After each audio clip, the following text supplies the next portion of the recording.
So don't mind everything in my back seat because I was in the process of moving. So this is actually a lot of stuff that I'm actually giving away, and I just haven't had time to like drop it off and stuff yet. But I was just coming on really quick because I was just thinking about my own personal experiences, especially as it pertains to like, because I've been talking a lot about like wealth and money and like a little bit of financial literacy on here too. And this lighting is just not really doing me any service, like any justice, but for the sake of the video, because I don't have like a thing, we're just gonna like keep it.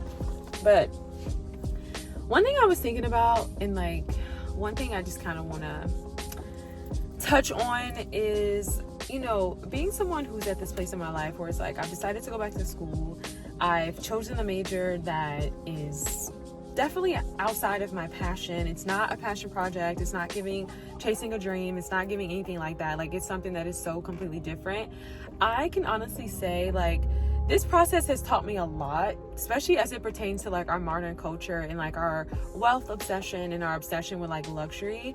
And for the longest of time, like even in my seasons where I was like really humbled, I was telling myself, I'm like, you know, at the end of the day, like everybody is worthy of love. Everybody is worthy of a safe place to eat, clean food. Like everybody is worthy of certain things, like, you know, like the majority of things, kindness and so forth. But like, not everybody is deserving of a Benz, you know? And I think sometimes this conversation gets a little mixed in with like gentrification and, you know, colonization and, you know, slavery and all those different things. And all of that is very true. Like, this video is not even about negating the fact that there is definitely a disproportionate level of like wealth and wealth inequality in our country, especially as it pertains to Black people versus white people. So like, that's not at all what I'm negating. I'm just more so speaking for like the collective general, for people who you may find yourself in a space where you may desire certain things, or you may want certain experiences, or you may want certain things,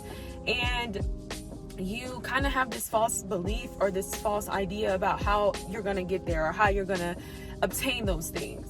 I think that influencer culture did a lot of people a disservice, just because I just feel like it's not anything that I can't even speak to that, because I'm not even an influencer. I'm just more so speaking to like regular people like myself who just have to make different decisions in life to get to a better, more comfortable life later on down the line, right? If you're someone, you're getting it out the mud, you have to put God first, and you have to just know that like everything isn't for everybody, and certain opportunities aren't afforded to you. And it's going to come a point in time where you're going to have to learn how to play the hand that has been dealt to you. And you're going to have to start to make certain decisions for yourself if you want to have a comfortable life, if you want to have a life where you can afford certain things later on down the line. I've definitely learned at this point in my life, being someone who's studying finance, like going back to school, doing the hard things, like, you know, making some hard decisions, making some sacrifices, and even just renewing my mind. I would definitely say most people like who are in your proxy, most people that you know really don't have it. So it's definitely no reason to like covet or like look at other people and be like, dang, this person's living it up. Like, there are so many people who are living on credit. Y'all don't even understand. Like, it's crazy how many people how some people get approved for like certain credit cards and how some people don't. Like, I know for me, I wasn't able to do the whole credit card lifestyle thing because for whatever reason I wasn't getting approved, which I would say it was to my benefit and it was really a blessing in disguise. But the reality is that most people who look like they don't have it actually have it, and the people who look like they got it, they don't have it. They don't have it. And I will just say, like, for anybody who really wants to live like a very comfortable life, and you do aspire to have nice things, like, you have to really put in the work and put yourself in a better position. Like, you have to take advantage of the opportunities that are in front of you. You really can't get so distracted and like caught up in this idea that like life is about to be easy, or this idea that like you shouldn't care because it's not going to happen for you, or, you know, this like those really negative belief systems like that tell you that, you know, it should just be like one way. Like, you just don't get caught up in that, you know? So yeah, that's really all I was coming on here to say. Like, and yeah, at the end of the day, you really just have to be willing to put in the work, and doing things like the traditional way, or I'm going to say, it's raining, I'm going to say the right way, is definitely not glamorous. It is not fun. It is not glamorous. it's definitely the part that's probably not going to make you an influencer, because it's like, even though it may be quote unquote regular aesthetic or regular lifestyle, like it's really nothing like that. Like, it's really being financially sound. It's really giving, what's my girl name? What is her name? She's a financial, I cannot think of her name. And she's been on here for so long. It starts with an L. I cannot think of her name. She is a black lady. She has the short hair. I can't think of her name right now, but she's been doing this whole financial coaching thing for so long. But yeah, I would definitely say, like, it's definitely not anything glamorous. It's definitely a lot of sacrifices that have to be made, and it's not gonna look at all like what other people make it seem. And the people who really want these like luxurious lifestyles and top paying lifestyles, please understand that it's possible for you, but you have to figure out what path is going to get you there. And I know we've kind of debunked the whole thing of a career, but having a career is such a flex, because once you get off of work, that's pretty much the end of it. You're off of work, and that's just pretty much the end of it. I think what's really unfortunate is you have a lot of people who are just misinformed. So they'll come online and they'll tell you things like, oh, you know, I'm working this corporate job, I hate it, or corporate da-da-da-da-da. And it's like, it's all of this negativity, when the reality is, like, this is just the world. Like, it was never giving dream job from the beginning. You know what I mean? And even still, these people, what they're not telling you is that these people are still able to take these very trashy, so to speak, right, corporate jobs, and then turn around and turn that money that they've made into their dream and invest in that, and then come on and sell you influencer culture from a quit my job corporate lifestyle type thing, when they've got thousands of dollars saved and they're starting a business. Like, you know what I mean? Like, and they're still in a apartment, or they're still able to provide you with some level of aesthetic that's aspirational, and their hard work is very evident in their lifestyle. So it's like, don't let people dupe you. Because all I can say is, like, I've tried many things as someone who's like pursued all the passions. I can definitely say for me in my 20s, honey, I went after everything. I did all the passions. I pursued every dream, every idea. Like, I did it.